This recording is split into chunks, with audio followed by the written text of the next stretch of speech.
Uy, grabe ka naman mag-aral. Gabi na, anong oras na, hindi ka pa ba uuwi? Dati puro Dota, ngayon puro aral na. Wow, ang laki ng pinagbago niya. Sakit na ng likod ko. Pero ang dami kong assignment eh. Sige lang, mag-aral ka lang dyan. 24 hours naman tong internet ko eh. Ang sarap pakinggan kapag nag-aaral, no? Hindi yung puro Dota, puro computer sa paglalaro.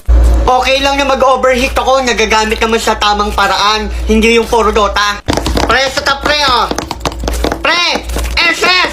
Pre, SS! Bitaw! Hoy, ang ingay mo naman, nag-aaral ako. La? Ikaw SSN ko dyan eh. Wow, ang yabang. Ay, wow, nang away. Parang hindi addict sa computer shop dati. Grabe ka naman, idol, nang aaway. Sir, nag-aaral na ng mabuti tong addict sa computer shop, no? Kasi anong oras na, hindi ka pa ba uwi? Nag-aalala na ako sa'yo kasi nag-aaral ka ng mabuti. Ay, uwi na din ako, ma, kasi magpapaprint pa ako. Pagkatapos yan to, uwi din ako. Ay, wow, umuwi na siya ng maaga. Congrats, ha. Nagbagong buhay na talaga si idol. Well, people change na naman.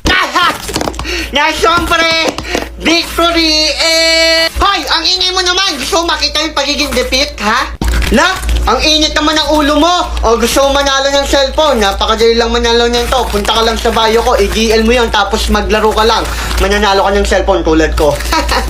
Ay, ganun lang. O sige.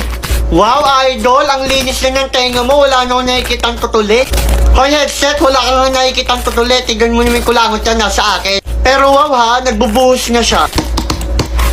Ay, salamat, tatapos din. Sakit ng leg ko.